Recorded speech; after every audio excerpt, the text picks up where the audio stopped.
स्वागत है। इतिहास के सुनहरे पन्नों की अनोखी यात्रा पर वीडियो पसंद आए तो वीडियो को लाइक करें और सब्सक्राइब करें। श्लोक -35 श्रेयान् स्वधर्मो विगुणः परधर्मात् स्वनुष्ठितात् स्वधर्मे निधन श्रेयः परधर्मो भयावहः। अनुवाद। अच्छी तरह आचरण में लाए हुए दूसरे के धर्म से गुणों की कमी वाला अपना धर्म श्रेष्ठ है। अपने धर्म में तो मरना भी कल्याणकारक है और दूसरे का धर्म भय को देने वाला है। समय प्रकार से अनुष्ठित परधर्म की अपेक्षा गुणरहित स्वधर्म का पालन श्रेयस्कर है। स्वधर्म में मरण कल्याणकारक है किंतु परधर्म भय को देने वाला है। टिप्पणी 3.35 व्याख्या श्रेयान् टिप्पणी पशूनि 182 स्वधर्मो विगुणः परधर्मात् स्वनुष्ठितात् अन्य वर्ण आश्रम आदि का धर्म कर्तव्य बाहर से देखने में गुण संपन्न हो, उसके पालन में भी सुगमता हो, पालन करने में मन भी लगता हो, धन वैभव सुख सुविधा मान बढ़ाई आदि भी मिलती हो और जीवन भर सुख आराम से भी रह सकते हो, तो भी उस परधर्म का पालन अपने लिए विहित न होने से परिणाम में भय दुख को देने वाला है। इसके विपरीत अपने वर्ण आश्रम आदि का धर्म बाहर से देखने में गुणों की कमी वाला हो, उसके पालन में भी कठिनाई हो, पालन करने में मन भी न लगता हो, धन वैभव सुख सुविधा मान बढ़ाई आदि भी न मिलती हो और उसका पालन करने में जीवन भर कष्ट भी सहना पड़ता हो, तो भी उस स्वधर्म का निष्काम भाव से पालन करना परिणाम में कल्याण करने वाला है। इसलिए मनुष्य को किसी भी स्थिति में अपने धर्म का त्याग नहीं करना चाहिए, प्रत्युत निष्काम निर्मम और अनासक्त होकर स्वधर्म का ही पालन करना चाहिए। मनुष्य के लिए स्वधर्म का पालन स्वाभाविक है, सहज है। मनुष्य का जन्म कर्मों के अनुसार होता है और जन्म के अनुसार भगवान ने कर्म नियत किए हैं। गीता 18:41 आठ अपने अपने नियत कर्मों का पालन करने से मनुष्य कर्म बंधन से मुक्त हो जाता है, अर्थात उसका कल्याण हो जाता है। गीता 18:45 आठ दोषयुक्त दिखने पर भी नियत कर्म अर्थात स्वधर्म का त्याग नहीं करना चाहिए। गीता 18:48 अर्जुन युद्ध करने की अपेक्षा भिक्षा का अन्न खाकर जीवन निर्वाह करने को श्रेष्ठ समझते हैं। गीता 2:5 परंतु यहाँ भगवान अर्जुन को मानो यह समझाते हैं कि भिक्षा के अन्न से जीवन निर्वाह करना भिक्षुक के लिए स्वधर्म होते हुए भी तेरे लिए परधर्म है, क्योंकि तू गृहस्थ क्षत्रिय है, भिक्षुक नहीं। पहले अध्याय में भी जब अर्जुन ने कहा कि युद्ध करने से पाप ही लगेगा, पाप में वाश्रयेत 1:36, तब भी भगवान ने कहा कि धर्ममय युद्ध न करने से तू स्वधर्म और कीर्ति को खोकर पाप को प्राप्त होगा। 2:33 फिर भगवान ने बताया कि जय पराजय लाभ हानि और सुख दुख को समान समझकर युद्ध करने से अर्थात रागद्वेष से रहित होकर अपने कर्तव्य स्वधर्म का पालन करने से पाप नहीं लगता। 2:38 आगे 18वें अध्याय में भी भगवान ने यही बात कही है कि स्वभावनियत स्वधर्म रूप कर्तव्य को करता हुआ मनुष्य पाप को प्राप्त नहीं होता। 18:47 तात्पर्य यह है कि स्वधर्म के पालन में रागद्वेष रहने से ही पाप लगता है, अन्यथा नहीं।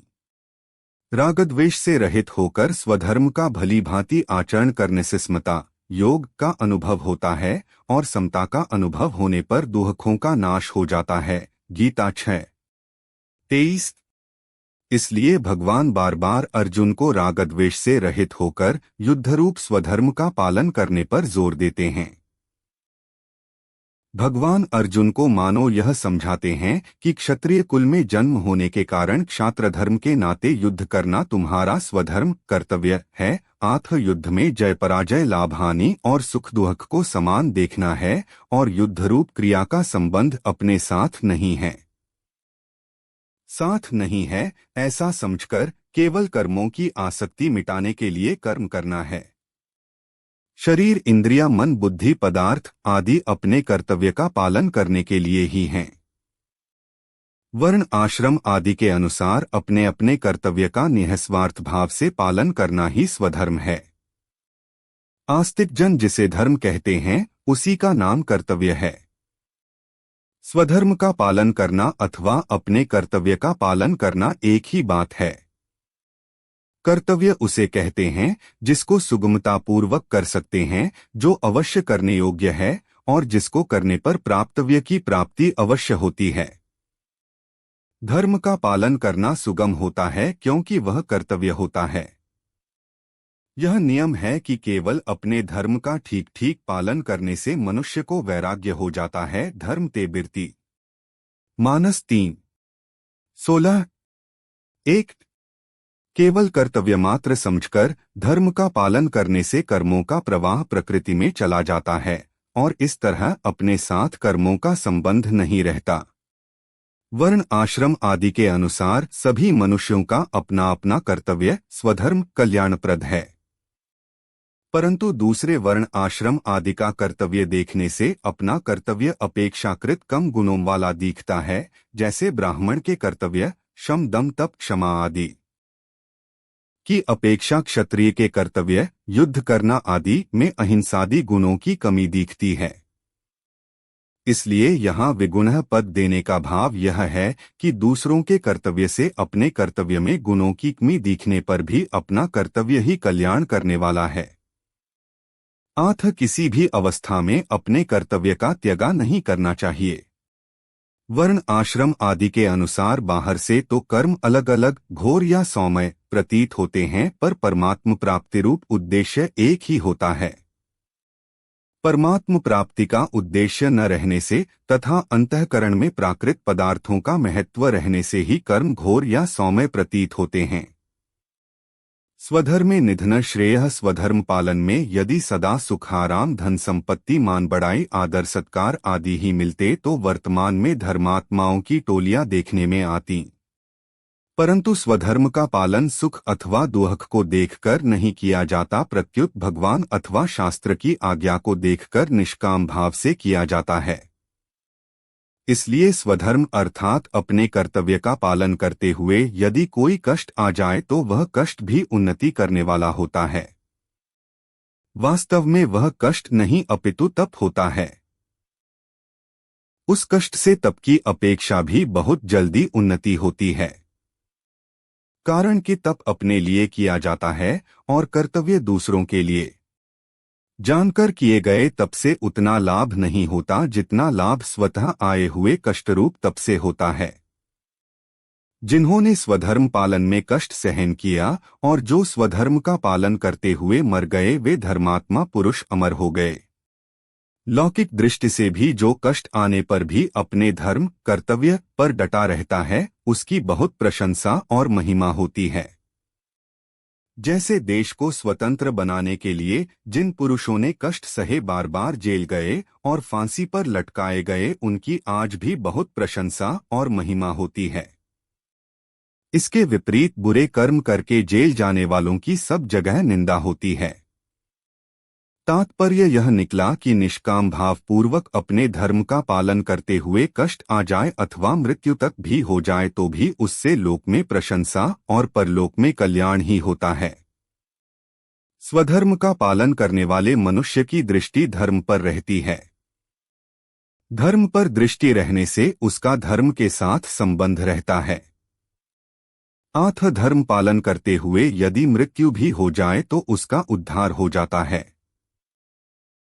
शंका स्वधर्म का पालन करते हुए मरने से कल्याण ही होता है, इसे कैसे माने? समाधान गीता साक्षात भगवान की वाणी है। आथ वाणी है, आथ इसमें शंका की संभावना ही नहीं है। दूसरे यह चर्मचक्षुओं का प्रत्यक्ष विषय नहीं है, प्रत्युत श्रद्धा विश्वास का विषय है। फिर भी इस विषय में कुछ बातें बताई जाती है। एक, जिस विषय का हमें पता नहीं है उसका पता शास्त्र से ही लगता है। टिप्पणी पर 184.1 शास्त्र में आया है कि जो धर्म की रक्षा करता है उसकी रक्षा कल्याण धर्म करता है। धर्मो रक्षति रक्षितः। मनुस्मृति 8:15। अथ जो धर्म का पालन करता है उसके कल्याण का भार धर्म पर और धर्म के उपदेष्टा भगवान वेदों शास्त्रों ऋषियों मुनियों आदि पर होता है तथा उन्हीं की शक्ति से उसका कल्याण होता है। जैसे हमारे शास्त्रों में आया है कि पातिव्रत धर्म का पालन करने के स्त्री का कल्याण हो जाता है, तो वहाँ पातिव्रत धर्म की आज्ञा देने वाले भगवान वेद शास्त्र आदि की शक्ति से ही कल्याण होता है, पति की शक्ति से नहीं। ऐसे ही धर्म का पालन करने के लिए भगवान वेद शास्त्रों, ऋषि मुनियों और संत महात्माओं की आज्ञा है, इसलिए धर्म पालन करते हुए मरने पर उनकी शक्ति से कल्याण हो जाता है, इसमें किंचन मात्र भी संदेह नहीं है। दो पुराणों और इतिहासों से भी सिद्ध होता है कि अपने धर्म का पालन करने वाले का कल्याण होता है। जैसे राजा हरिश्चंद्र अनेक कष्ट, निंदा, अपमान आदि के आने पर भी अपने सत्य धर्म से विचलित नहीं हुए, अतः इसके प्रभाव से वे समस्त प्रजा को साथ लेकर परमधाम गए। टिप्पणी पर 184.2 और आज भी उनकी बहुत प्रशंसा और महिमा है। 3 वर्तमान समय में पुनर्जन्म संबंधी अनेक सत्य घटनाएं देखने, सुनने और पढ़ने में आती है, जिनसे मृत्यु के बाद होने वाली सद्गति दुर्गति का पता लगता है। टिप्पणी पर 184.3 4 निःस्वार्थ भाव से अपने कर्तव्य का ठीक ठीक पालन करने पर आस्तिक की तो बात ही क्या, परलोक को न मानने वाले नास्तिक के भी चित्त में सात्विक प्रसन्नता आ जाती है। यह प्रसन्नता कल्याण का द्योतक है, क्योंकि कल्याण का वास्तविक स्वरूप परम शांति है। अतः अपने अनुभव से भी सिद्ध होता है कि अकर्तव्य का सर्वथा त्याग करके कर्तव्य का पालन करने से कल्याण होता है। मार्मिक बात स्वयं परमात्मा का अंश होने से वास्तव में स्वधर्म है, अपना कल्याण करना, अपने को भगवान का मानना और भगवान के सिवाय किसी को भी अपना न मानना, अपने को जिज्ञासु मानना, अपने को सेवक मानना। कारण कि ये सभी सही धर्म हैं, खास स्वयं के धर्म हैं, मन बुद्धि के धर्म नहीं हैं। बाकी वर्ण, आश्रम, शरीर आदि को लेकर जितने भी धर्म हैं, वे अपने कर्तव्य पालन के लिए स्वधर्म होते हुए भी परधर्म ही हैं। कारण कि वे सभी धर्म माने हुए हैं और स्वयं के नहीं हैं। उन सभी धर्मों में दूसरों के सहारे की आवश्यकता होती है, अर्थात उनमें परतंत्रता रहती है, परंतु जो अपना असली धर्म है उसमें किसी की सहायता की आवश्यकता नहीं होती, अर्थात उसमें स्वतंत्रता रहती है। इसलिए प्रेमी होता है तो स्वयं होता है, जिज्ञासु होता है तो स्वयं होता है, और सेवक होता है तो स्वयं होता है। अतः प्रेमी प्रेम होकर प्रेमास्पद के साथ एक हो जाता है, जिज्ञासु जिज्ञासा होकर ज्ञातव्य तत्व के साथ एक हो जाता है, और सेवक सेवा होकर सेव्य के साथ एक हो जाता है। ऐसे ही साधक मात्र साधना से एक होकर साध्य स्वरूप हो जाता है। परमात्म प्राप्ति चाहने वाले साधक को धन, मान, बड़ाई, आदर, आराम आदि पाने की इच्छा नहीं होती। इसलिए धनमान आदि के न मिलने पर उसे कोई चिंता नहीं होती, और यदि प्रारब्धवश ये मिल जाए तो उसे कोई प्रसन्नता नहीं होती। कारण कि उसका ध्येय केवल परमात्मा को प्राप्त करना ही होता है, धनमान आदि को प्राप्त करना नहीं।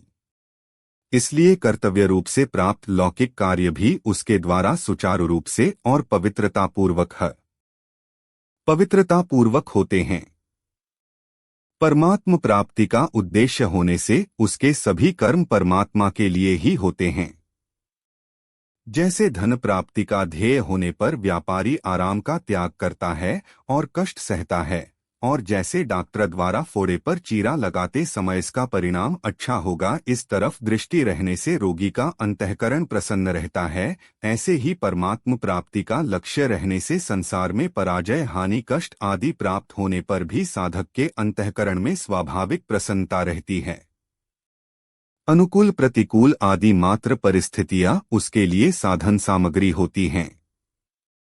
जब साधक अपना कल्याण करने का ही दृढ़ निश्चय करके स्वधर्म, अपने स्वाभाविक कर्म के पालन में तत्परतापूर्वक लग जाता है, तब कोई कष्ट, दुख, कठिनाई आदि आने पर भी वह स्वधर्म से विचलित नहीं होता। इतना ही नहीं, वह कष्ट, दुख आदि उसके लिए तपस्या के रूप में तथा प्रसन्नता को देने वाला होता है।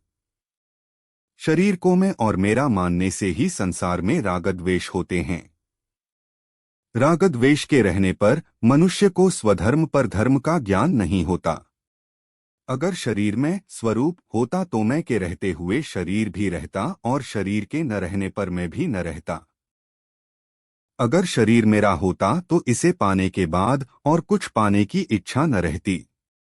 अगर इच्छा रहती है तो सिद्ध हुआ कि वास्तव में मेरी अपनी वस्तु अभी नहीं मिली और मिली हुई वस्तु शरीर आदि मेरी नहीं है। शरीर को साथ लाए नहीं, साथ ले जा सकते नहीं, उसमें इच्छानुसार परिवर्तन कर सकते नहीं, फिर वह मेरा कैसे? इस प्रकार शरीर मैं नहीं और मेरा नहीं, इसका ज्ञान विवेक सभी साधकों में रहता है, परंतु इस ज्ञान को महत्व न देने से उनके रागद्वेष नहीं मिटते। अगर शरीर में कभी मैंपन और मेरापन दिख भी जाए तो भी साधक को उसे महत्व न देकर अपने विवेक को ही महत्व देना चाहिए, अर्थात शरीर मैं नहीं और मेरा नहीं, इसी बात पर दृढ़ रहना चाहिए। अपने विवेक को महत्व देने से वास्तविक तत्व का बोध हो जाता है। बोध होने पर रागद्वेष नहीं रहते। रागद्वेष के न रहने पर अंतःकरण में स्वधर्म परधर्म का ज्ञान स्वतः प्रकट होता है और उसके अनुसार स्वतः चेष्टा होती है। परधर्मो भयावह, यद्यपि परधर्म का पालन वर्तमान में सुगम दिखता है, तथापि परिणाम में वह सिद्धांत से भयावह है।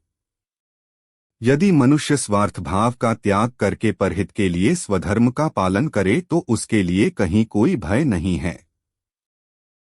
शंका 18वें अध्याय के 42वें, 43वें और 44वें श्लोक में क्रमशः ब्राह्मण, क्षत्रिय, वैश्य और शूद्र के स्वाभाविक कर्मों का वर्णन करके भगवान ने 47वें श्लोक के पूर्वार्ध में भी यही बात श्रेयान् स्वधर्मो विगुणः परधर्मात् स्वनुष्ठितात् कही है। आथ जब यहाँ प्रस्तुत श्लोक में दूसरे के स्वाभाविक कर्म को भयावह कहा गया है, तब 18वें अध्याय के 42वें श्लोक में कहे ब्राह्मण के स्वाभाविक कर्म भी दूसरों क्षत्रियादि के लिए भयावह होने चाहिए, जबकि शास्त्रों में सभी मनुष्यों को उनका पालन करने की आज्ञा दी गई है। समाधान, मन का निग्रह, इंद्रियों का दमन आदि तो सामान्य धर्म है। गीता 13:711-16 जिनका पालन सभी को करना चाहिए क्योंकि ये सभी के स्वधर्म हैं। ये सामान्य धर्म ब्राह्मण के लिए स्वाभाविक कर्म इसलिए हैं कि इनका पालन करने में उन्हें परिश्रम नहीं होता, परंतु दूसरे वर्णों को इनका पालन करने में थोड़ा परिश्रम हो सकता है। स्वाभाविक कर्म और सामान्य धर्म दोनों ही स्वधर्म के अंतर्गत आते हैं। सामान्य धर्म के सिवाय अपने स्वाभाविक कर्म में पाप दिखते हुए भी वास्तव में पाप नहीं होता, जैसे केवल अपना कर्तव्य समझकर स्वार्थ द्वेष आदि के बिना शूरवीरता पूर्वक युद्ध करना क्षत्रिय का स्वाभाविक कर्म होने से इसमें पाप दिखते हुए भी वास्तव में पाप नहीं होता। स्वभावनेतं कर्म कुर्वन्नाप्नोति किल्बिषम्। गीता 18:47। सामान्य धर्म के सिवाय दूसरे का स्वाभाविक कर्म परधर्म भयावह है, क्योंकि उसका आचरण शास्त्र निषिद्ध और दूसरे की जीविका को छीनने वाला है। दूसरे का धर्म भयावह इसलिए है कि उसका पालन करने से पाप लगता है और वह स्थान विशेष तथा योनि विशेष नरकरूप भय को देने वाला होता है। इसलिए भगवान अर्जुन से मानो यह कहते हैं कि भिक्षा के अन्न से जीवन निर्वाह करना दूसरों की जीविका का हरण करने वाला तथा क्षत्रिय के लिए निषिद्ध होने के कारण तेरे लिए श्रेयस्कर नहीं है, प्रत्युत तेरे लिए युद्ध रूप से स्वतः प्राप्त स्वाभाविक कर्म का पालन ही श्रेयस्कर है। स्वधर्म और परधर्म संबंधी मार्मिक बात परमात्मा और उनका अंश जीवात्मा स्वयं है तथा प्रकृति और उसका कार्य शरीर और संसार अन्य है। स्वयं का धर्म स्वधर्म और अन्य का धर्म परधर्म कहलाता है। आथ सूक्ष्म दृष्टि से देखा जाए तो निर्विकारता, निर्दोषता, अविनाशिता, नित्यता, निष्कामता, निर्ममता आदि जितने स्वयं के धर्म हैं वे सब स्वधर्म हैं।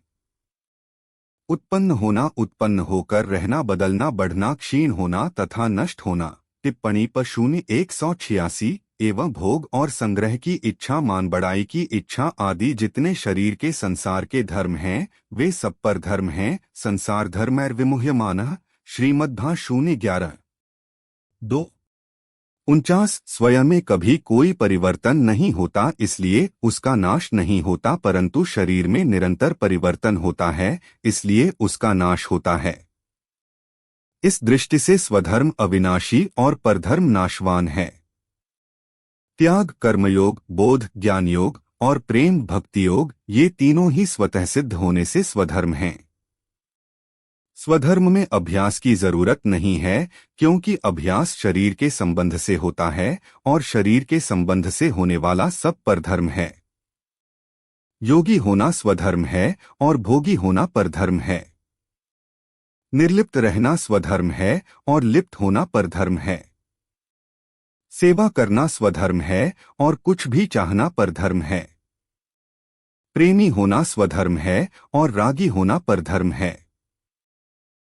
निष्काम, निर्मम और अनासक्त होना स्वधर्म है एवं कामना, ममता और आसक्ति करना परधर्म है। तात्पर्य है कि प्रकृति के संबंध के बिना स्वयं में होने वाला सब कुछ स्वधर्म है और प्रकृति के संबंध से होने वाला सब कुछ परधर्म है। स्वधर्म चिन्मय धर्म और परधर्म जड़ धर्म है। परमात्मा का अंश शरीरी स्व है और प्रकृति का अंश शरीर पर है। स्व के दो अर्थ होते हैं, एक तो स्वयं और दूसरा स्वकीय अर्थात परमात्मा। इस दृष्टि से अपने स्वरूप बोध की इच्छा तथा स्वकीय परमात्मा की इच्छा दोनों ही स्वधर्म हैं। पुरुष चेतन का धर्म है स्वतः सिद्ध स्वाभाविक स्थिति और प्रकृति जड़ का धर्म है स्वतः सिद्ध स्वाभाविक परिवर्तनशीलता। पुरुष का धर्म स्वधर्म और प्रकृति का धर्म परधर्म है। मनुष्य में दो प्रकार की इच्छाएं रहती हैं, सांसारिक अर्थात भोग एवं संग्रह की इच्छा और पारमार्थिक अर्थात अपने कल्याण की इच्छा। इसमें भोग और संग्रह की इच्छा परधर्म अर्थात शरीर का धर्म है, क्योंकि असत शरीर के साथ संबंध जोड़ने से ही भोग और संग्रह की इच्छा होती है। अपने कल्याण की इच्छा स्वधर्म है, क्योंकि परमात्मा का ही अंश होने से स्वयं की इच्छा परमात्मा की ही है, संसार की नहीं। स्वधर्म का पालन करने में मनुष्य स्वतंत्र है, क्योंकि अपना कल्याण करने में शरीर, इंद्रिया, मन, बुद्धि आदि की आवश्यकता नहीं है, प्रत्युत इनसे विमुख होने की आवश्यकता है। परंतु परधर्म का पालन करने में मनुष्य परतंत्र है। क्या मनुष्य परतंत्र है? क्योंकि इसमें शरीर, इंद्रिया, मन, बुद्धि, देश, काल, वस्तु, व्यक्ति आदि की आवश्यकता है। शरीर आदि की सहायता के बिना परधर्म का पालन हो ही नहीं सकता। स्वयं परमात्मा का अंश है और शरीर संसार का अंश है। जब मनुष्य परमात्मा को अपना मान लेता है, तब यह उसके लिए स्वधर्म हो जाता है, और जब शरीर संसार को अपना मान लेता है, तब यह उसके लिए परधर्म हो जाता है, जो कि शरीर धर्म है। जब मनुष्य शरीर से अपना संबंध न मानकर परमात्म प्राप्ति के लिए साधन करता है, तब वह साधन उसका स्वधर्म होता है। नित्य प्राप्त परमात्मा का अथवा अपने स्वरूप का अनुभव कराने वाले सब साधन स्वधर्म हैं और संसार की ओर ले जाने वाले सब कर्म परधर्म हैं। इस दृष्टि से कर्मयोग, ज्ञान योग और भक्ति योग तीनों ही योग मार्ग मनुष्य मात्र के स्वधर्म हैं। इसके विपरीत शरीर से अपना संबंध मानकर भोग और संग्रह में लगना मनुष्य मात्र का परधर्म है। स्थूल, सूक्ष्म और कारण तीनों शरीरों से किए जाने वाले तीर्थ, व्रत, दान, तप, चिंतन, ध्यान, समाधि आदि समस्त शुभ कर्म सकाम भाव से अर्थात अपने लिए करने पर परधर्म हो जाते हैं और निष्काम भाव से अर्थात दूसरों के लिए करने पर स्वधर्म हो जाते हैं। कारण की स्वरूप निष्काम है और सकाम भाव प्रकृति के संबंध से आता है, इसलिए कामना होने से परधर्म होता है। स्वधर्म मुक्त करने वाला और परधर्म बांधने वाला होता है।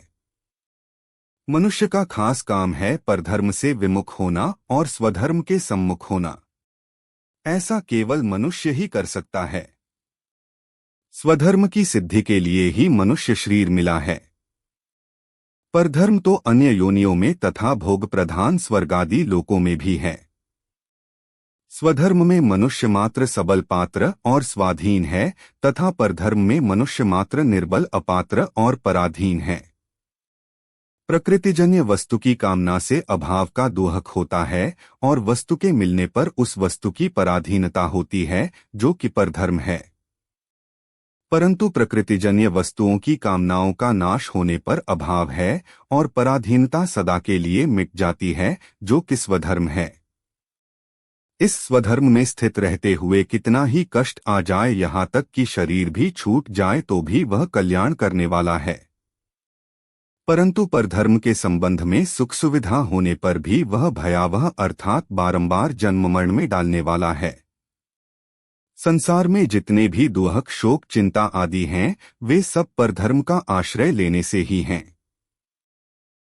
परधर्म का आश्रय छोड़कर स्वधर्म का आश्रय लेने से सदैव सर्वथा सर्वदा रहने वाले आनंद की प्राप्ति हो जाती है, जो कि स्वतः सिद्ध है।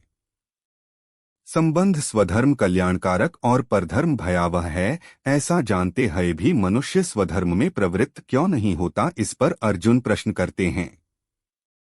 3.35 धर्म शब्द अनेक अर्थों में प्रयुक्त होता है। धार्मिकता, सद्व्यवहार, कर्तव्य, सद्गुण आदि विभिन्न अर्थों में इसका प्रयोग किया गया है। धर्म की परिभाषा हम देख चुके हैं कि जिसके कारण वस्तु का अस्तित्व सिद्ध होता है, वह उस वस्तु का धर्म कहलाता है।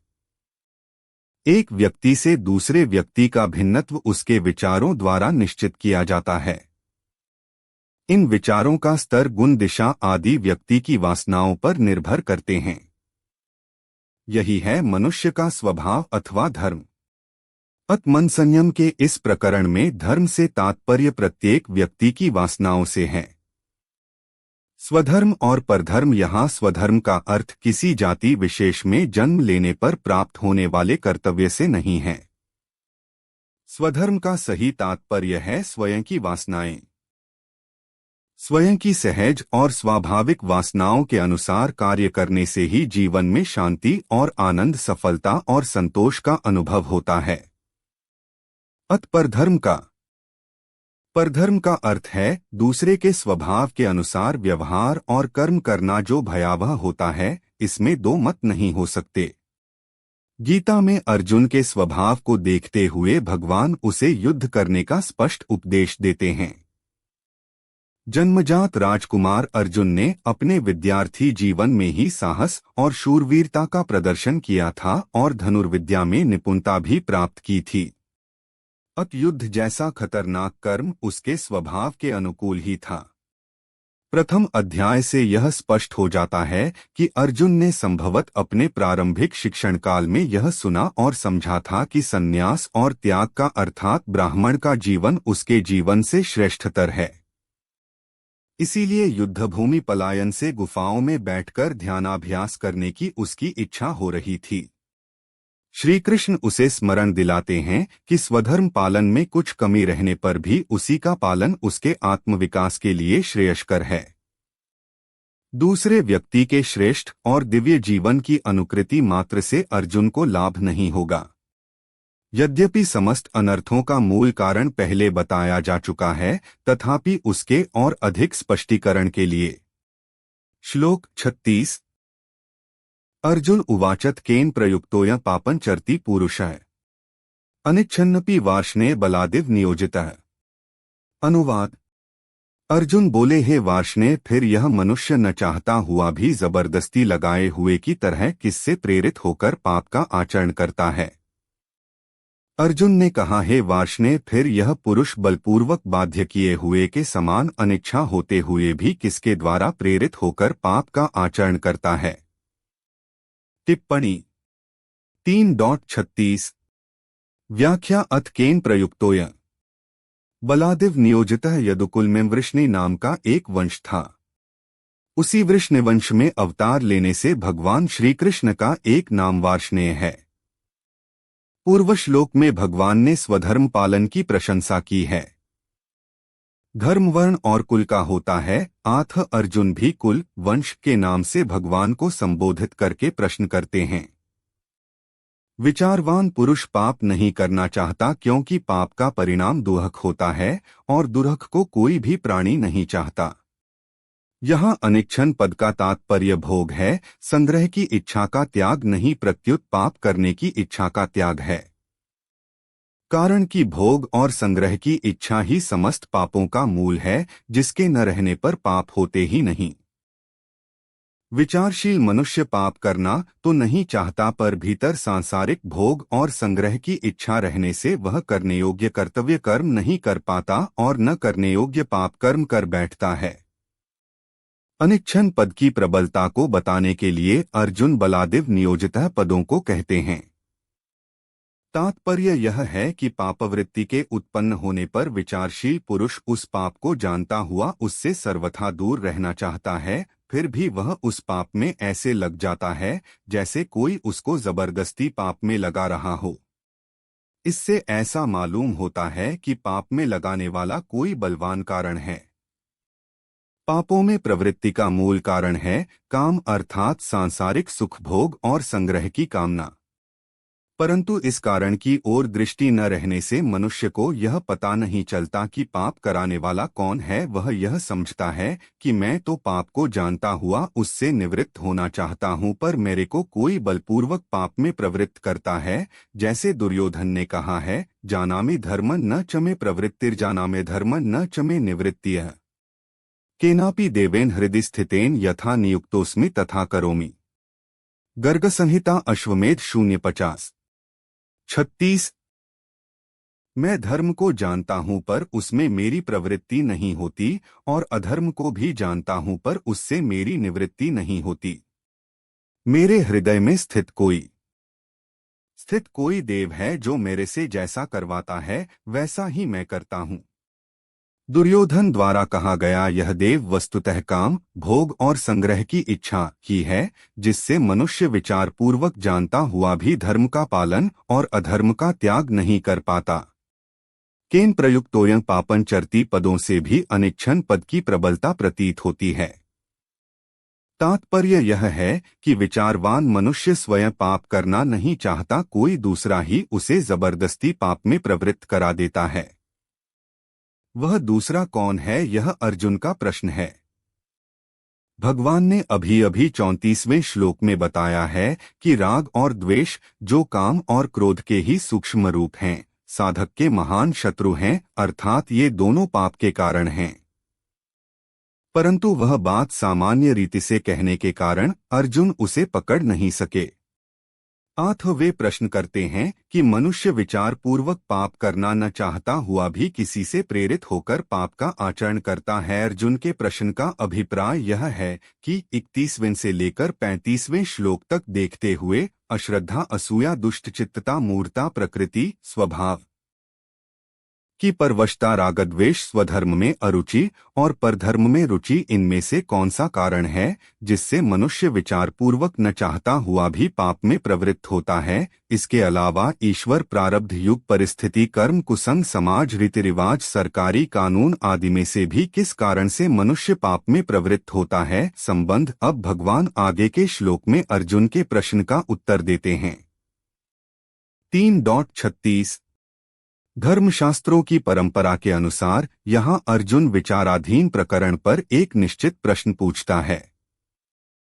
इस प्रश्न से ही ज्ञात होता है कि अर्जुन अपनी प्रारंभिक उन्माद की स्थिति से बहुत कुछ बाहर आ गया था और अब उसने आत्मनिरीक्षण भी प्रारंभ कर दिया था, जिसके फलस्वरूप उसे अपने ही मन में कुछ ऐसे गुण अथवा शक्तियां कार्य कर रही अनुभव हुई जो उसके उच्च गुणों की अभिव्यक्ति में बाधक बनकर उनके प्रभाव को ही नष्ट कर रही थीं। उसका प्रश्न ऐसे परिचित शब्दों में पूछा गया है कि लगता है मानो आज का कोई विद्यार्थी ही इस प्रश्न को पूछ रहा है। कोई भी मनुष्य ऐसा नहीं है जिसे कुछ मात्रा में ही सही, अच्छे और बुरे का, पुण्य और पाप का ज्ञान न हो। बुद्धि से प्रत्येक व्यक्ति जानता है कि पुण्य क्या है, किंतु जब कर्म करने का समय आता है तब पाप में ही उसकी प्रवृत्ति होती है। यह एक दुर्भाग्यपूर्ण विडंबना है। स्वयं के आदर्श और वास्तविक आचरण में जो दूरी रहती है वह सभी आत्मनिरीक्षक विचारकों के लिए वास्तव में एक बड़ी समस्या बन जाती है।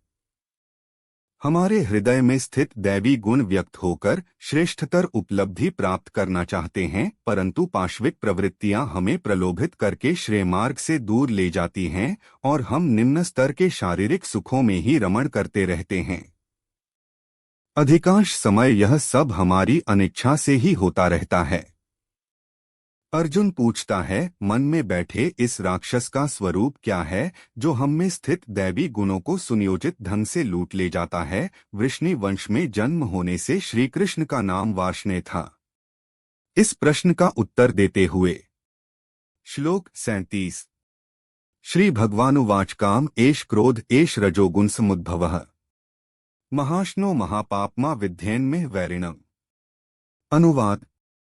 श्री भगवान बोले, रजोगुण से उत्पन्न हुआ यह काम ही क्रोध है।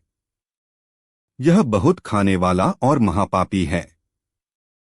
इस विषय में तू इसको ही वैरी जान। श्री भगवान ने कहा, रजोगुण में उत्पन्न हुई यह कामना है, यही क्रोध है। यह महाशना, जिसकी भूख बड़ी हो और महापापी है, इसे ही तुम यहाँ इस जगत में शत्रु जानो। टिप्पणी 3.37 व्याख्या रजोगुण समुद्भव। आगे 14वें अध्याय के 7वें श्लोक में भगवान कहेंगे कि तृष्णा, कामना और आसक्ति से रजोगुण उत्पन्न होता है, और यहाँ यह कहते हैं कि रजोगुण से काम उत्पन्न होता है। इससे यह समझना चाहिए कि राग से काम उत्पन्न होता है और काम से राग बढ़ता है। तात्पर्य यह है कि सांसारिक पदार्थों को सुखदायी मानने से राग उत्पन्न होता है, जिससे अंतःकरण में उनका महत्व दृढ़ हो जाता है। फिर उन्हीं पदार्थों का संग्रह करने और उनसे सुख लेने की कामना उत्पन्न होती है। पुनः कामना से पदार्थों में राग बढ़ता है। यह क्रम जब तक चलता है तब तक पाप कर्म से सर्वथा निवृत्ति नहीं होती। काम एष क्रोध ऐशा मेरी मनचाही हो, यही काम है। टिप्पणी पर 188.1 उत्पत्ति विनाशशील जड़ पदार्थों के संग्रह की इच्छा, संयोगजन्य सुख की इच्छा, सुख की आसक्ति, ये सब काम के ही रूप हैं। पाप कर्म कहीं तो काम के वशीभूत होकर और कहीं क्रोध के वशीभूत होकर किया गया दिखता है। दोनों से अलग अलग पाप होते हैं, इसलिए दोनों पद दिए। वास्तव में काम अर्थात उत्पत्ति विनाशशील पदार्थों की कामना, प्रियता, आकर्षण ही समस्त पापों का मूल है। टिप्पणी पर 188.2 कामना में बाधा लगने पर काम ही क्रोध में परिणत हो जाता है। इसलिए भगवान ने एक कामना को ही पापों का मूल बताने के लिए उपर्युक्त पदों में एकवचन का प्रयोग किया है। कामना की पूर्ति होने पर लोभ उत्पन्न होता है। टिप्पणी पर 188.3 और कामना में बाधा पहुंचाने वाले पर क्रोध उत्पन्न होता है। यदि बाधा पहुंचाने वाला अपने से अधिक बलवान हो तो क्रोध उत्पन्न न होकर भय उत्पन्न होता है। इसलिए गीता में कहीं कहीं कामना और क्रोध के साथ साथ भय की भी बात आई है, जैसे वितराग भय क्रोधाः 4:10 और वित्तेच्छाभ्य क्रोधः 5:28। कामना संबंधी विशेष बात। कामना संपूर्ण पापों, संतापों, दुखों आदि की जड़ है। कामना वाले व्यक्ति को जागृत में सुख मिलना तो दूर रहा, स्वप्न में भी कभी सुख नहीं मिलता। काम अछत सुख सपने होना ही। मानस 7:90। जो चाहते हैं वह न हो और जो नहीं चाहते वह हो जाए, इसी को दुहक कहते हैं। यदि चाहते और नहीं चाहते को छोड़ दें तो फिर दुहक है ही। कहा, नाशवान पदार्थों की इच्छा ही कामना कहलाती है। अविनाशी परमात्मा की इच्छा कामना के समान प्रतीत होती हुई भी वास्तव में कामना नहीं है, क्योंकि उत्पत्ति विनाशशील पदार्थों की कामना कभी पूरी नहीं होती, प्रत्युत बढ़ती ही रहती है। पर परमात्मा की इच्छा परमात्म प्राप्ति होने पर पूरी हो जाती है। दूसरी बात, कामना अपने से भिन्न वस्तु की होती है और परमात्मा अपने से अभिन्न है। इसी प्रकार सेवा, कर्मयोग, तत्वज्ञान, ज्ञान योग और भगवत प्रेम भक्ति योग की इच्छा भी कामना नहीं है। परमात्म प्राप्ति की इच्छा वास्तव में जीवन की वास्तविक आवश्यकता भूख है। जीव को आवश्यकता तो परमात्मा की है, पर विवेक के दब जाने पर वह नाशवान पदार्थों की कामना करने लगता है। एक शंका हो सकती है कि कामना के बिना संसार का कार्य कैसे चलेगा। इसका समाधान यह है कि संसार का कार्य वस्तुओं से क्रियाओं से चलता है, मन की कामना से नहीं। वस्तुओं का संबंध कर्मों से होता है, चाहे वे कर्म पूर्व के प्रारब्ध हो अथवा वर्तमान के उद्योग। कर्म बाहर के होते हैं और कामनाएं भीतर की। बाहरी कर्मों का फल भी वस्तु परिस्थिति आदि के रूप में बाहरी होता है। कामना संबंध फल पदार्थ परिस्थिति आदि की प्राप्ति के साथ है ही नहीं। जो वस्तु कर्म के अधीन है वह कामना करने से कैसे प्राप्त हो सकती है। संसार में देखते ही हैं कि धन की कामना होने पर भी लोगों की दरिद्रता नहीं मिटती। जीवन मुक्त महापुरुषों को छोड़कर शेष सभी व्यक्ति जीने की कामना रखते हुए ही मरते हैं। कामना करें या न करें, जो फल मिलने वाला है वह तो मिलेगा ही। तात्पर्य यह है कि जो होने वाला है वह तो होकर ही रहेगा, और जो नहीं होने वाला है वह कभी नहीं होगा, चाहे उसकी कामना करें या न करें।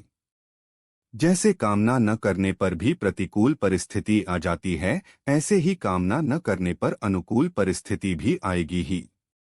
रोग की कामना किए बिना भी रोग आता है और कामना किए बिना भी निरोगता रहती है।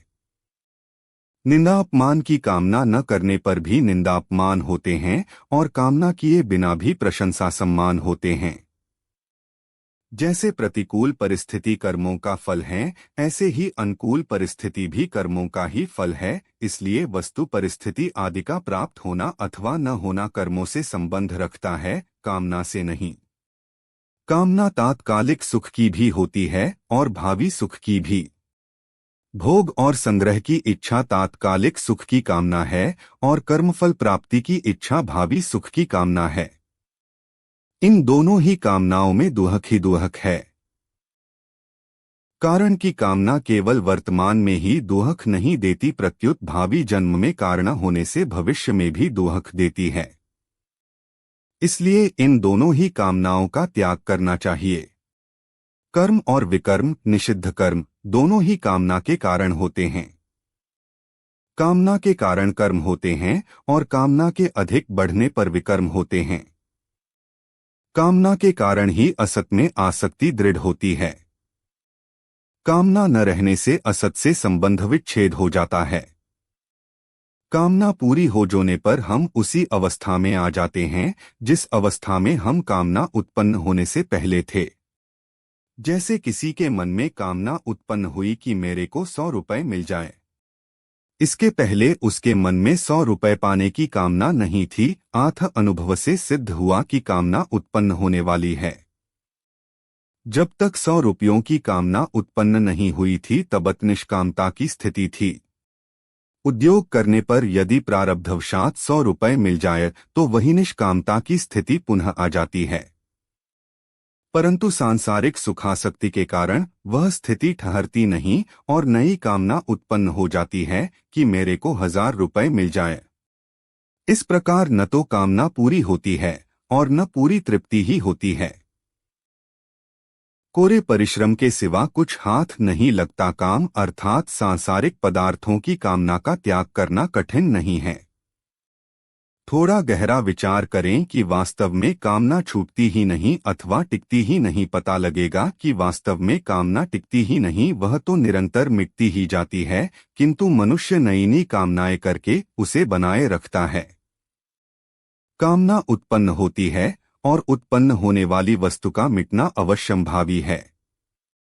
इसलिए कामना स्वतः मिटती है। अगर मनुष्य नई कामना न करे तो पुरानी कामना कभी पूरी होकर और कभी न पूरी होकर स्वतः मिट जाती है। कामना की पूर्ति सभी के और सदा के लिए नहीं है, परंतु कामना का त्याग सभी के लिए और सदा के लिए है। कारण की कामना अनित्य और त्याग नित्य है। निष्काम होने में कठिनाई क्या है? हम निर्मम नहीं होते, यही कठिनाई है। यदि हम निर्मम हो जाए तो निष्काम होने की शक्ति आ जाएगी और निष्काम होने से असंग होने की शक्ति आ जाएगी। जब निर्ममता, निष्कामता और असंगता आ जाती है, तब निर्विकारता, शांति और स्वाधीनता स्वतः आ जाती है।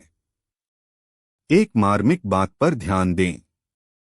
हम कामनाओं का त्याग करना बड़ा कठिन मानते हैं, परंतु विचार करें कि यदि कामनाओं का त्याग करना कठिन है, तो क्या कामनाओं की पूर्ति करना सुगम है? सब कामनाओं की पूर्ति संसार में आज तक किसी को नहीं हुई। हमारी तो बात ही क्या, भगवान के बाप दशरथ जी की भी कामना पूरी नहीं हुई। आठ कामनाओं की पूर्ति होना असंभव है, पर कामनाओं का त्याग करना असंभव नहीं है। यदि हम ऐसा मानते हैं कि कामनाओं का त्याग करना कठिन, तो कठिन बात भी असंभव बात कामनाओं की पूर्ति की अपेक्षा सुगम ही पड़ती है, क्योंकि कामनाओं का त्याग तो हो सकता है, पर कामनाओं की पूर्ति हो ही नहीं सकती। इसलिए कामनाओं की पूर्ति की अपेक्षा कामनाओं का त्याग करना सुगम ही है। गलती यही होती है कि जो कार्य कर नहीं सकते उसके लिए उद्योग करते हैं, और जो कार्य कर सकते हैं उसे करते ही नहीं। इसलिए साधक को कामनाओं का त्याग करना चाहिए जो कि वह कर सकता है।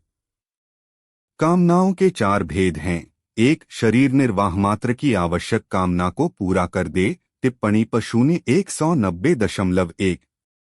2, जो कामना व्यक्तिगत एवं न्यायुक्त हो और जिसको पूरा करना हमारी सामर्थ्य से बाहर हो, उसको भगवान के अर्पण करके मिटा दे। टिप्पणी प 190.2। 3, दूसरों की वह कामना पूरी कर दे जो न्यायुक्त और हितकारी हो तथा जिसको पूरी करने की सामर्थ्य हमारे में हो। इस प्रकार दूसरों की कामना पूरी करने पर हमारे में कामना त्याग की सामर्थ्य आती है। 4, उपर्युक्त तीनों प्रकार की कामनाओं के अतिरिक्त दूसरी सब कामनाओं को विचार के द्वारा मिटा दे। महाशनो महापापमा, कोई वैरी ऐसा होता है जो भेंट पूजा अथवा अनुन्य विनय से शांत हो जाता है, पर यह काम ऐसा वैरी है जो किसी से भी शांत नहीं होता। इस काम की कभी तृप्ति नहीं होती। बुझे न काम अगिनी, तुलसी कहू विश्वभोग बहुघीते।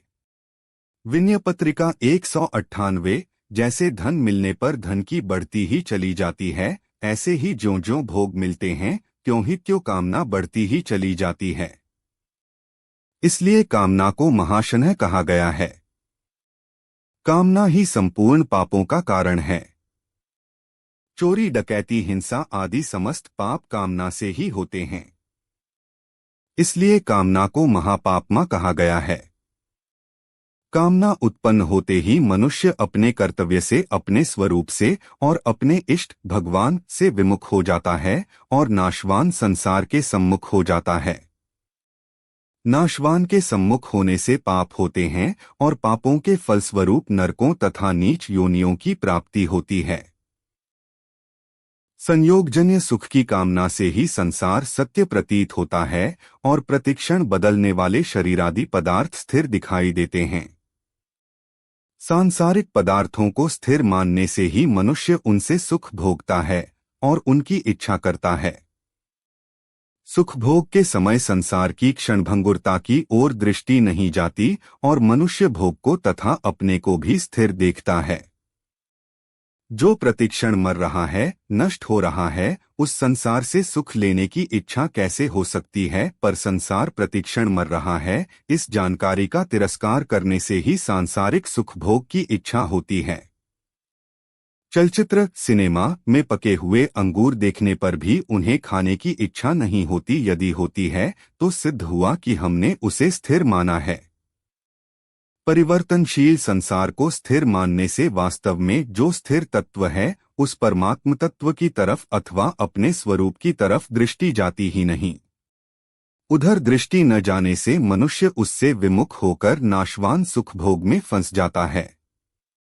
इससे सिद्ध होता है कि वास्तविक तत्व से विमुख हुए बिना कोई सांसारिक भोग भोगा ही नहीं जा सकता और रागपूर्वक सांसारिक भोग भोगने से मनुष्य परमात्मा से विमुख हो ही जाता है। भोग बुद्धि से सांसारिक भोग भोगने वाला मनुष्य हिंसारूप पाप से बच ही नहीं सकता। वह अपनी भी हिंसा पतन करता है और दूसरों की भी। जैसे कोई मनुष्य धन का संग्रह करके उससे भोगों को भोगता है तो उसे देखकर निर्धनों के हृदय में धन और भोगों के अभाव का विशेष दुहक होता है। यह उनकी हिंसा हुई। भोगों को भोग कर वह स्वयं अपनी भी हिंसा पतन करता है, क्योंकि स्वयं परमात्मा का चेतन अंश होते हुए भी जड़ धन को महत्व देने से वह वस्तुतः जड़ का दास हो जाता है, जिससे उसका पतन हो जाता है।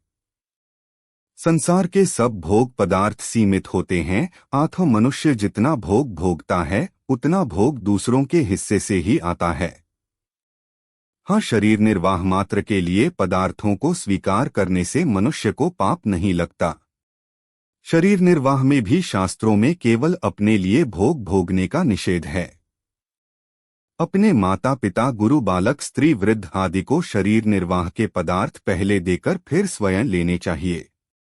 भोग बुद्धि से भोग भोगने वाला पुरुष अपना तो पतन करता है, भोग्य वस्तुओं का दुरुपयोग करके उनका नाश करता है और अभावग्रस्त पुरुषों की हिंसा करता है, परंतु जीवन मुक्त महापुरुष के विषय में यह बात लागू नहीं होती। उसके द्वारा हिंसा रूप पाप नहीं होता, क्योंकि उसमें भोग बुद्धि नहीं होती और उसके द्वारा निष्काम भाव से निर्वाह मात्र के लिए शास्त्र विहित क्रियाएं होती हैं। गीता 4:21-18-17। उस महापुरुष के उपयोग में आने वाली वस्तुओं का विकास होता है, नाश नहीं, अर्थात उसके पास आने पर वस्तुओं का सदुपयोग होता है, जिससे वे सार्थक हो जाती हैं।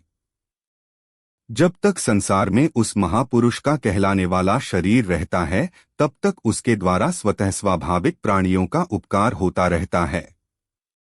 शरीर निर्वाह मात्र की आवश्यकता महाशनः और महापापमा नहीं है, कारण कि शरीर निर्वाह मात्र की आवश्यकता कामना नहीं है। आवश्यकता की पूर्ति होती है, जैसे भूख लगी और भोजन करने से तृप्ति होगी, परंतु कामना की वृद्धि होती है। विध्येन में वैरिणम, यद्यपि वास्तव में सांसारिक पदार्थों की कामना का त्याग होने पर ही सुख शांति का अनुभव होता है, तथापि मनुष्य अज्ञानवश पदार्थों से सुख का होना मान लेता है। इस प्रकार मनुष्य ने पदार्थों की कामना को सुख का कारण मानकर उसे अपना मित्र और हितैषी मान रखा है। इस मान्यता के कारण कामना कभी मिटती नहीं। इसलिए भगवान यहाँ कहते हैं कि इस कामना को अपना मित्र नहीं प्रत्युत वैरी जानो। कामना मनुष्य की वैरी इसलिए है कि यह मनुष्य के विवेक को ढककर उसे पापों में प्रवृत्त कर देती है। संसार के संपूर्ण पापों, दुखों, नरकों आदि के मूल में एक कामना ही है। इस लोक और परलोक में जहाँ कहीं कोई दुख पा रहा है, उसमें असत की कामना ही कारण है। कामना से सब प्रकार के दुख होते हैं और सुख कोई सा भी नहीं होता। विशेष बात काम को नष्ट करने का मुख्य और सरल उपाय है दूसरों की सेवा करना, उन्हें सुख पहुंचाना। अन्य शरीरधारी तो दूसरे हैं ही, अपने कहलाने वाले शरीर, इंद्रिया, मन, बुद्धि और प्राण भी दूसरे ही हैं। अतः इनका निर्वाह भी सेवा बुद्धि से करना है, भोग बुद्धि से नहीं। इनसे सुख नहीं लेना है। कर्मयोग में स्थूल शरीर से होने वाली क्रिया, सूक्ष्म शरीर से होने वाला चिंतन और कारण शरीर से होने वाली स्थिरता तीनों ही अपने लिए नहीं हैं, प्रत्युत संसार के लिए ही हैं। कारण की स्थूल शरीर की स्थूल संसार के साथ, सूक्ष्म शरीर की सूक्ष्म संसार के साथ और कारण शरीर की कारण संसार के साथ एकता है। अतः शरीर, पदार्थ और क्रिया से दूसरों की सेवा करना तो उचित है, पर अपने में सेवकपन का अभिमान करना अनुचित है। सूक्ष्म शरीर से परहित चिंतन करना तो उचित है, पर उससे सुख लेना अनुचित है। कारण शरीर से स्थिर होना तो उचित है, पर स्थिरता का सुख लेना अनुचित है। टिप्पणी प 192। इस प्रकार सुख न लेने से फल की आसक्ति मिट जाती है। फल की आसक्ति मिटने पर कर्म की आसक्ति सुगमतापूर्वक मिट जाती है। फल की आसक्ति मिटने पर कर्म की आसक्ति सुगमतापूर्वक मिट जाती है। मेरा आदेश चले, अमुक व्यक्ति मेरी आज्ञा में चले, अमुक वस्तु मेरे काम आ जाए, मेरी बात रह जाए, ये सब कामना के ही स्वरूप हैं। उत्पत्ति विनाशशील असत संसार से कुछ लेने की कामना महान अनर्थ करने वाली है। दूसरों की न्याययुक्त कामना, जिसमें दूसरे का हित हो और जिसे पूर्ण करने की सामर्थ्य हमारे में हो, को पूरी करने से अपने में कामना के त्याग का बल आ जाता है। दूसरों की कामना पूरी न भी कर सकें तो भी हृदय में पूरी करने का भाव रहना ही चाहिए। तादात्म्य अहंता, अपने को शरीर मानना, ममता, शरीरादि पदार्थों को अपना मानना, और कामना, अमुक वस्तु मिल जाए ऐसा भाव, इन तीनों से ही जीव संसार में बंधता है। तादात्म्य से परिच्छिन्नता, ममता से विकार और कामना से अशांति पैदा होती है। कामना के त्याग से ममता और ममता के त्याग से तादात्म्य मिटता है। कर्मयोगी सिद्धांत से इनमें किसी के साथ अपना संबंध नहीं मानता, क्योंकि वह शरीर, इंद्रिया, मन, बुद्धि, अहम पदार्थ आदि किसी को भी अपना और अपने लिए नहीं मानता। वह इन शरीरादि को केवल संसार का और संसार की सेवा के लिए ही मानता है, जो कि वास्तव में है। किसी को भी दुख न देने का भाव होने पर सेवा का आरंभ हो जाता है। आत्म साधक के अंतःकरण में किसी को भी दुख न हो, यह भाव निरंतर रहना चाहिए। भूल से अपने कारण किसी को दुख हो भी जाए तो उससे क्षमा मांग लेनी चाहिए। वह क्षमा न करे तो भी कोई डर नहीं, कारण कि सच्चे हृदय से क्षमा मांगने वाले की क्षमा भगवान की ओर से स्वतः होती है। सेवा करने में साधक सदा सावधान रहे कि कहीं सेवा के बदले में कुछ लेने का भाव उसमें न आ जाए। इस प्रकार सेवा करने से कामरूप वैरी सुगमतापूर्वक नष्ट हो जाता है। संबंध यह पाप है, ऐसी जानकारी होने पर भी मनुष्य पाप में प्रवृत्त हो जाता है। इस जानकारी का प्रभाव आचरण में न आने का क्या कारण है, इसका विवेचन भगवान आगे के 2 श्लोकों में करते हैं। 3.37 यह काम, यह क्रोध काम अर्थात इच्छा ही मनुष्य के हृदय में स्थित राक्षस है। आत्म अज्ञान ही बुद्धि में इच्छा रूप में व्यक्त होता है। इस श्लोक में काम और क्रोध, इन दोनों को भिन्न नहीं समझना चाहिए। किसी परिस्थिति विशेष में काम ही क्रोध का रूप ले लेता है। मन का वह विक्षेप जो किसी वस्तु को प्राप्त करने की अत्यंत अधीरता के रूप में व्यक्त होता है, काम कहलाता है। सामान्यत इच्छा अपने से भिन्न किसी अप्राप्त वस्तु के लिए ही होती हैं। जगत में असंख्य व्यक्तियों और परिस्थितियों के मध्य सदैव इच्छा का पूर्ण होना संभव नहीं होता, और इस प्रकार हमारे और इच्छित वस्तु के बीच कोई विघ्न आता है तो प्रतिहत इच्छा ही क्रोध का रूप ले लेती है। इस प्रकार काम अथवा क्रोध ही वह राक्षस है जो हमें परिस्थितियों के साथ समझौता करने को विवश कर देता है, आदर्शों को भुलाकर हमें पापाचरण में प्रवृत्त करता है। हमारी निम्न कोटि की इच्छाएं जितनी प्रबल होगी उतना ही पापपूर्ण हमारा जीवन होगा। कामनाएं हमारे विवेक को आच्छादित कर देती हैं। काम के उत्पन्न होने पर उससे ही असंख्य प्रकार की दुखदायक वृत्तियां उत्पन्न होती हैं। इन सब के वश में होना अज्ञान और उनके ऊपर शासन करना ज्ञान है। अब भगवान दृष्टांतों के द्वारा समझाते हैं कि किस प्रकार हमारा शत्रु यह काम हमारे विवेक को आच्छादित करता है। वीडियो पसंद आया हो तो चैनल को सब्सक्राइब करें और वीडियो को लाइक करें।